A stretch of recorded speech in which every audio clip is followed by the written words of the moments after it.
why we always talk about it, because even if it looks like there's nothing left that can happen, somehow Benny is able to go ahead and put pressure around the map on some of the specific heroes that he even brings into the gold lane. Which now comes into the overall composition. I think one way that TNC can kind of cordon off the heroes and the comps that Onic are capable of is force Zyda and King Kong into a utility versus utility matchup and then put carry on Benny. I hate you, Leo. Why would you say that? Because I'm right. I think I'm right. That's what's gonna happen. I don't want to see utility on King Kong and Zyda. These men are assassin's beasts. Well, luckily, with more S's. Assassin's beasts. Well, luckily, there are many assassins out in the meta. Sometimes it's too abundant that you would pick a Hayabusa and you regret it. Oh yeah. And that's what you have to consider. Sometimes the utility is the best pick, even if it feels like you're overwhelmingly picking more CC, because these two roamers do that. I've never seen either of them pick a support and do better than if they would have a roamer that sets up. The closest thing that they're ever going to touch for a support would be Mathilda. Yep. And Mathilda still goes in and maybe goes out most of the time, but still does something more akin to being a setter or a roamer that makes the plays. And apart from playmaking roamers, we also look at the XP laners right now in this meta who usually make plays around the turtle. We know Thremar loves to play that Arlet, goes in for the trigger again and again. Every time he has the flicker, he will try to find that play. And all of those analysis into play right now. We're going to look at the drafting phase of game number 1. Once again, this is a best of 3 series, our first for the final day of week 4. It's going to be Onic Philippines on the blue side, apparently, and TNC Pro Team on the red side, which means that Onic Philippines deliberately chose blue side. And I think this is fine by TNC because red side actually more winninger in season 16. That is true. It's true. Not about around 6% deficit. Yeah, closer than that actually. I think it is much more akin to a 52% to 48. Yeah, so 4% disparity. Swing. Yeah, so TNC, I'm sure they can make it work, especially since we've never, well, since CC, we haven't seen any blue 1 XP lane pickable heroes. Oh, yeah. And that's why it's okay for TNC to be red side, because they can go red 1 and 2, prioritize Thremar's picks. I was saying, Thremar's been huge, colossal, gigantic, titanic in season 16 so far. And his pick should be coming in red 1 or red 2. You ask me now, I will not be afraid to say he is maybe the second best Lapu-Lapu, the second best Uranus, the second best Arlet in the league right now. Who'd be number 1? In order, Sanford, Edward. Lansu. Lansu is insane, dude. Yeah, he is. I gotta say, Lansu is actually one of the more amazing rookies in terms of XP laners in the MPL. And we are already done with the first banning phase of this game. It's going to be CC, Harith, and Phobius on the other end. And Coach Etomax taking away the Kalea and the 1-1, which means that the Lancelot Easton trade is nearing. It's going to happen, man. Unless this is either one of them. If this is a Lancelot ban, then they just trade it for Onic to go ahead and take the YSS. But that leaves open the Zushin. The Zushin, yeah. You know, when the Zushin comes in gushing, you don't want to go in. That's Zussi. That's Zussi. Because you're trading, obviously. Oh, but they don't. They're letting everything through. I like this. I mean, that's one way to approach the red draft. You kind of want to have that one last ban, a bit of a targeted ban, something that you would ban in the second phase, just so you could have more stuff to choose from. And looks like they're going to go for the Lancelot. This is King Kong's, what, 5th, 6th Lancelot game in this league. Something. Man, at this point, though, too, like, what does this mean then for TNC red side? They pick up their XP laner like we mentioned? Like, just go with that? There's so many XP choices. mid? Obviously, I think Zyda is going to take the Yushin Shin. Could come in at red 3. Yeah. The Grook is open. The Zushin. Maybe Grok or Zushin plus the XP pick. Yeah, Grok Zushin is just oppressive in the mid lane. That's so good. Like, that so is oppressive. good. Like the moment that the Grok blocks the first few waves and maybe blocks the opponent mid laner, that passive just kicks in real quickly. Next two picks here, and here you go, the Grok for Chaknu. You get the Arlet, no, you go There for the it is. Zushin, and as predicted, Leo. Now, how do you think Onic Philippines would respond to these 2 picks? No time to think, it's a Kimmy. Nope. Super Friends clearly would like to be able to answer to the pressure that the Zushin and the Croc are bringing in. And then they lock in the Hylos as well. So they're going pound for pound. Like, this is their mid-trio. Yeah.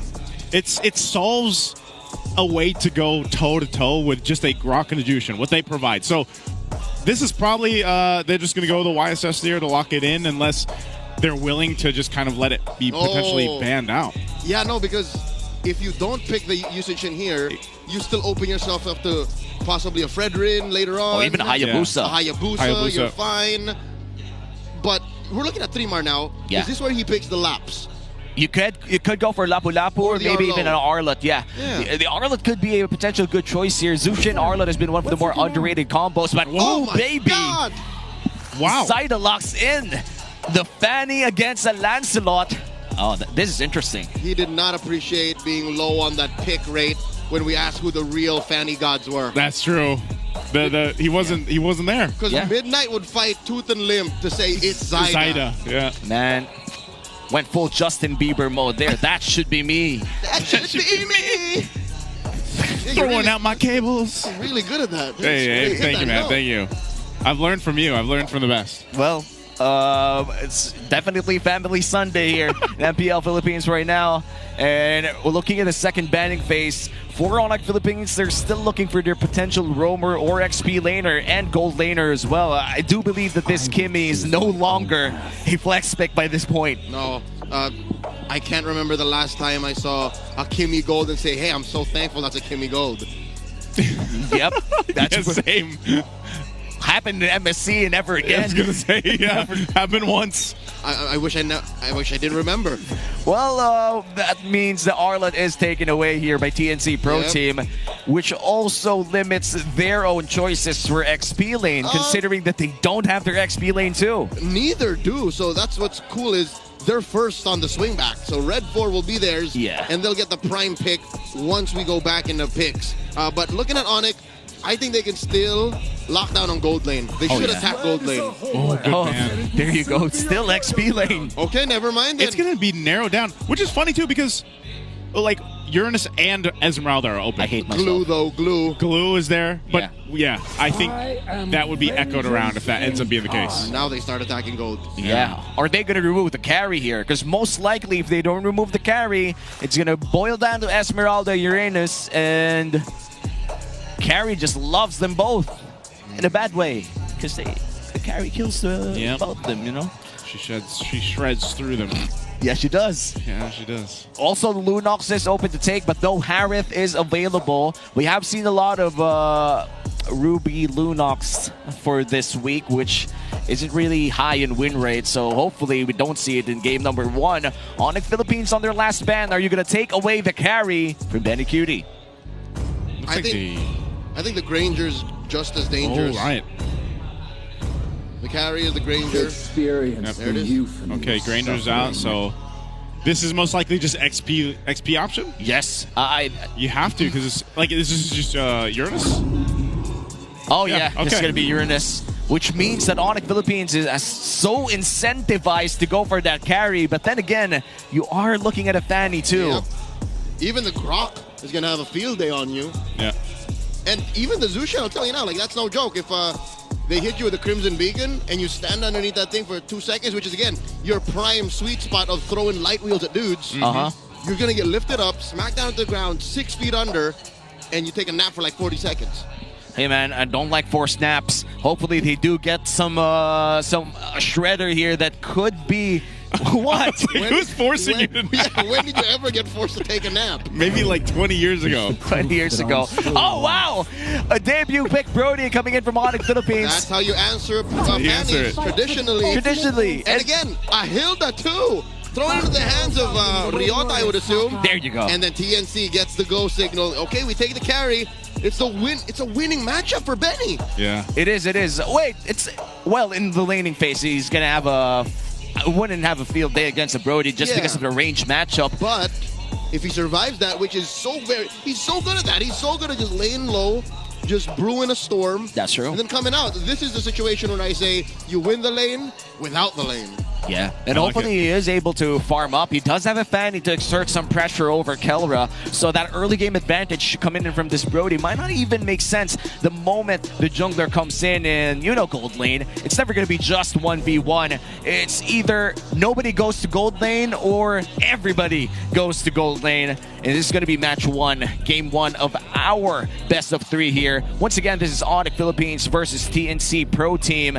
A lot of the members of the past Omega see each other 2-day and 2-night in MPL Philippines Season 16. This is their first time seeing each other in the regular season. Let's see who comes out on top. Mobile Legends. Okay. A little bit longer here to get there, but that's one thing I'm going to be looking forward to as well, is that gold lane matchup. I got a glimpse there too. It looked like they were running with the quantum charges here. Now, yeah, that's something that Benicuti's done so well. Even in his match yesterday, when he had that 13-0 game, a lot of the times it was weird because Benicuti waited so well. Like a lot of the times he was actually just able, because again, carry doesn't have the best range until maybe you pick up a Malefic gun much later. Then it helps a little bit. A fourth item, fifth item. But even before he got that, he was able to go ahead and convert a lot of kills just playing around the team. And I think their composition even here for this one is still going to allow him to do that. Because you always kind of default to, okay, well, the best gold laners, it comes down to their micro in those situations. Well, Benny, as well as Kelra, both have that. So it's like, it comes down to them playing around the composition and the team that they have here. And carry late game, man, is going to just kind of shred through anybody, you know? And now Brody, being the fact that we haven't seen too much of Brody, could also be somewhat of a surprise here, depending on how the game goes for him. Yeah, we haven't seen Brody in the entirety of the season until now. And traditionally speaking, in terms of competitive MLBB esports history, we have seen a lot of Brodies against that Fanny. And most of the time, it's going to be the Moskov. But I feel like in terms of more reliable damage, it's going to have to be the Brody, because even if the Fanny flies away, the moment that torn apart memory registers on your face, that's it. Not to mention, TNC, their lineup, save for the Fanny, likes to stick around. So that means more stacks for the Brody to lock in and pull the trigger on that torn apart memory to get maximum efficiency from. Early rotations here in mid. Let's look at these emblems real quick. Keller has lethal intentions. He wants to hit that Master Assassin on Benicuti, but no, Benicuti wants to fight back. They both have it. I mean, we have seen a lot of carries run this Assassin emblem in their Tier 2. That Master Assassin allows for better laning phase. And to be honest, man, you kind of want to have enough damage to demand respect coming in from Kelra. Otherwise, Kelra is just going to freeze the entire lane until you feel like a frozen hot dog stuck in like the freezer for a month. I don't like to feel like that, man. I don't even have those frozen hot dogs in my freezer. I'm sorry, man, Mr. Healthy Man. I may have felt like that maybe once in my life, and it might have been a dream. Those are very vivid dreams, my friend. And now we're looking at the Infinix in-game equipment. Still nothing built. We are looking at a lot of potential Tier 1 boots already. And usually we see a lot of what we call chop suey builds where we get those components early, but it seems like they like the movement speed too. Yeah, no, Benicuti is going back and forth on this whole I'll fight him, no I won't, because he went for the warrior boots already. Yeah. So he's saying, yeah, I'm going to trade, but I know I'm going to hurt if I try to go into my wave. So that's fine. That's the gold lane. That's a fightless lane. How about Turtle? Turtle's up here. It's half health already. Mars jumping in. Zyda won't land that cable, so he's not going to get there in time. King Kong gets the first one.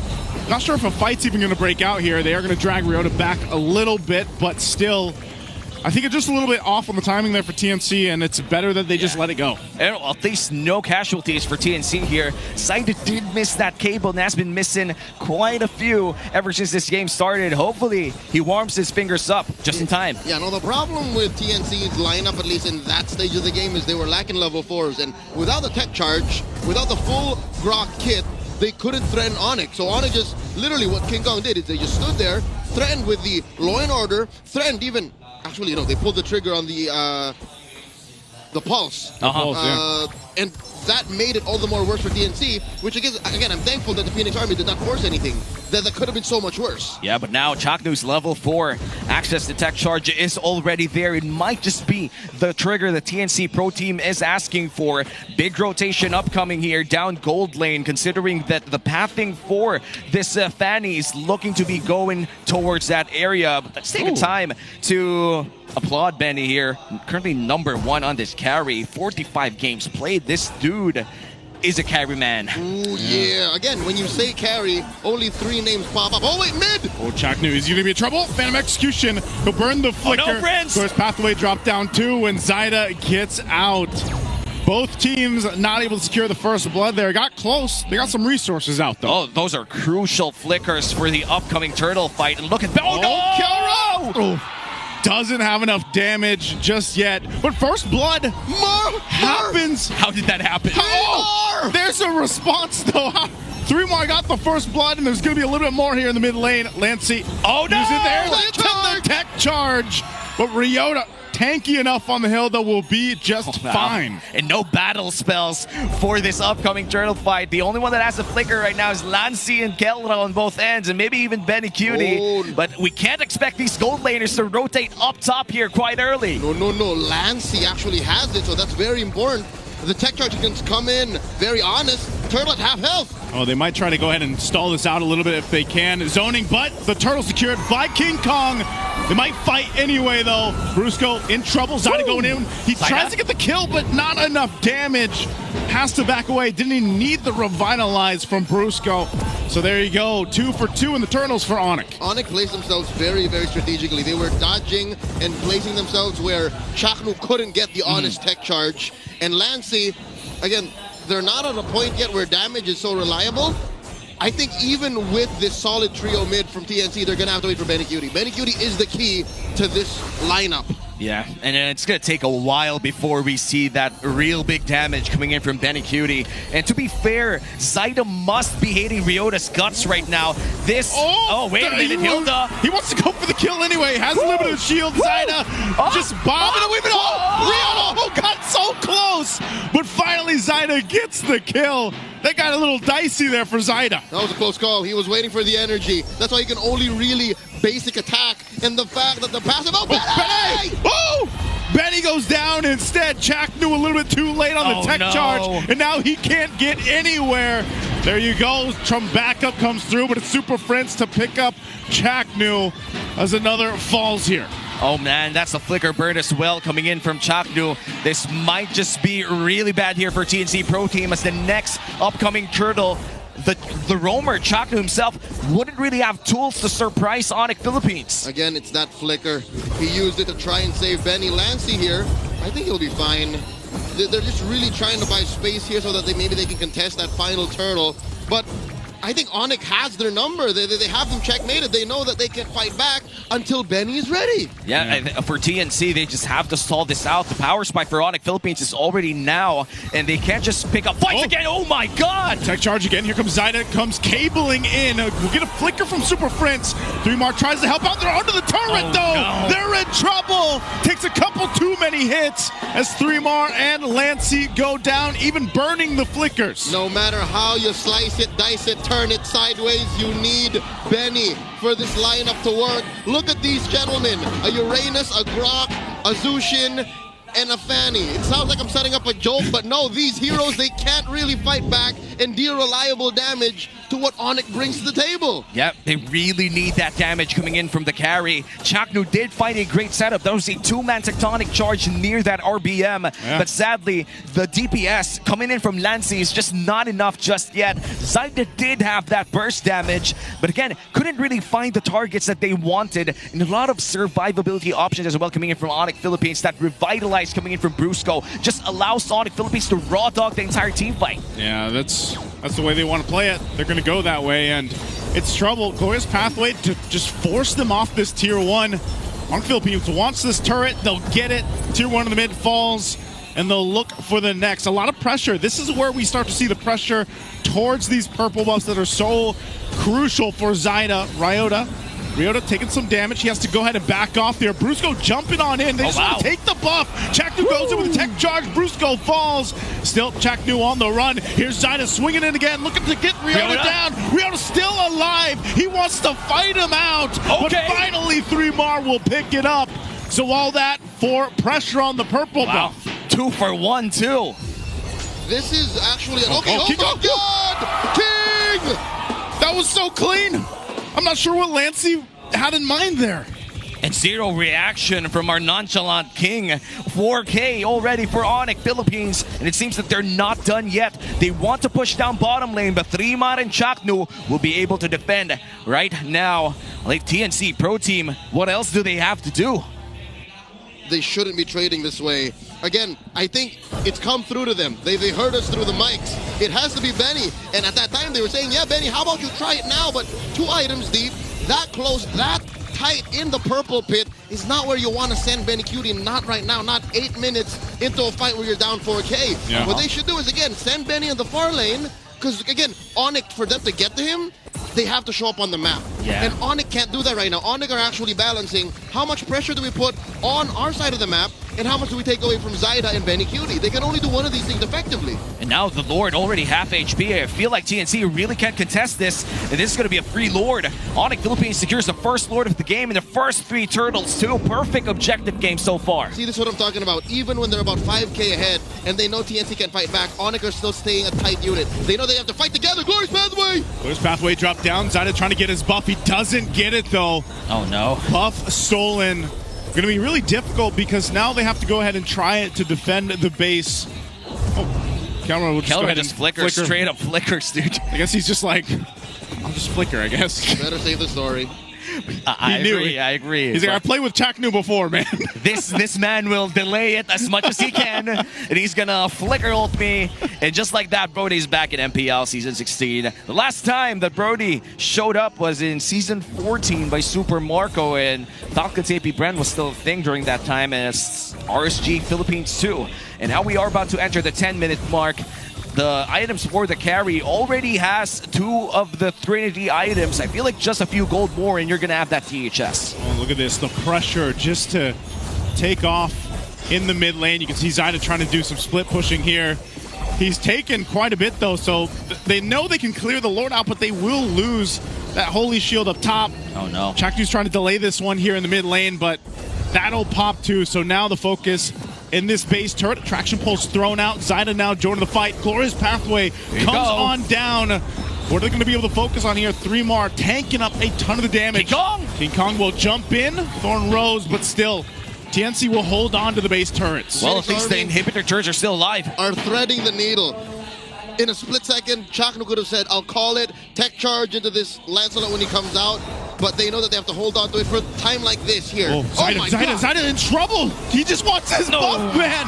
King Kong takes him, they take his buff, and now they're looking for more. A flicker forward from Super Prince. There's a triple for King Kong. He wants to go for the Maniac. He finds Lancey too to get another. And as low as Chaknu is, he'll just go for it. End the game. Chaknu won't give up the Savage. And there you go, a quick victory coming in from Onic Philippines with that Lancelot pickup. King Kong showing up with a Maniac. TNC were overloaded. TNC made a choice in the early game, pre-draft even, to say we're going to wait for Benny. And I think somewhere down the middle, they said, we can't wait for Benny. And Onic made them make that choice. Yeah, that was pretty much forced. A lot of the team fights that we did see were in the terms of Onic Philippines. It was extremely hard for TNC Pro Team to find a winning team fight because even in, let's say, small, tight spaces, Benny couldn't even hit people. It's kind of crazy how fast I feel like the landslide happened there, because it seemed like, it wasn't too much. Yeah, some of the objectives went over, but, from King Kong, man, after this Maniac that he got too, he was just able to go ahead and keep the pace, and the team really took off at a certain point. I mean, that was a highlight out there in the last team fight, and not just there, but also a lot of potential solo kills that would have happened if not for a lot of effort coming in from TNC Pro Team. Looking at our Game 1 MVP, once again, this is going to be King Kong on his Lancelot performance. The Fanny wasn't it. And especially when King Kong gets hands on the Lancelot. Again, he's been playing this hero in the current meta game, in this competitive atmosphere for the better part of what now, 6 to 8 months? Yep. He has been preparing for this moment, and I think this was one of TNC's first mistakes, is to try and check if they were willing to go for the trade. And by all means, 110%, Coach, why not will take that trade? And maybe this is something that Coach Etomax should consider going into game number 2. Because this Lancelot was traded out for a Zushin Grok. And I think Coach Tony knew that this was going to happen, no matter what that pick 3 was. Again, that pick 3 could have been anything. The Lancelot would have been fine. And that is what made King Kong the MVP. That is what got Onic this very, very swift win. Yeah, and the moment that they took away the Kalea meant that whoever got this Lancelot wouldn't really have a hard time unless you go for an orthodox roamer such as a Kaja or even a Franco. But this time the Grok did try to go in for great tech charges, but looking back at our MVP highlights, there were some misses too. Yeah, it seemed like, again, the tech charge can work so good, but if you're looking at this early game that relies a lot of the damage on a Fanny, for example, and you're not actually able to go ahead and utilize it. Yes, there were some moments like this, and you also have to give props to Onic, the way that they played defensively against that in a lot of these situations and these tight corridors throughout the jungle even. Alleviated that pressure of what a Fanny can actually do in the early game, I think was a big thing. Much easier for Onic to play defensively because their lineup doesn't force them to be at a certain range to take advantage of things. TNC, look at this, it's all dive. I did not want to make this the point of focus when the game was happening because it's clear they're frustrated, but look at it again. Watch how their engagements can only happen when certain heroes are within range. Yeah. While Onic can say, they're not ready, wait for them to come. They're not ready, wait for them to come. And when they do come, it's so much easier for Onic to say, let's lock them down. And they locked down TNC Pro Team in a very quick game here. 11 minutes, 25 seconds. It's our official game time. Didn't even hit the 12-minute Lord for it to end. And for Onic Philippines, we mentioned the word landslide. It definitely felt like one for TNC Pro Team. They couldn't even enter the premises of their own purple pit. It's crazy when you think about it because the way that it works so well, the trio mid of Onic Philippines, and having the Hylos there, the traction pulse, of course, from Kimmy, it makes those engages, especially when you're leading like the way that they were, that much more devastating for TNC. You know, and even though they're trying to run away and trying to kind of disengage from these fights, or even if Cutie is trying to look for an opening, it's like if he puts himself 1 second too long in position, he's going to get caught by someone. And that's in fights. But in my opinion, TNC wasn't in any fighting shape, even at the 11.5-minute mark. There was a moment in time, I'd say it was a minute window, wherein TNC could have made a decision. Do we try and split the map? Because as you saw in the highlights, and if you were watching the game, Onic were always clumped up. No one could be sent off to take care of the map elsewhere. At best, maybe it was Ryota. And we did see Ryota go 1v1 against Zyda, where Zyda just barely won by the skin of his teeth. Yeah. If TNC made that call earlier and said, all right, we're going to split the map up, Benny, you push. If someone visits you, get the hell out of there. We'll send Zyda, you go push. We'll try to buy time. Maybe this game went to 15-16, and then we would have seen a tighter game. But since that window closed so quickly, TNC just folded in the base because look at this.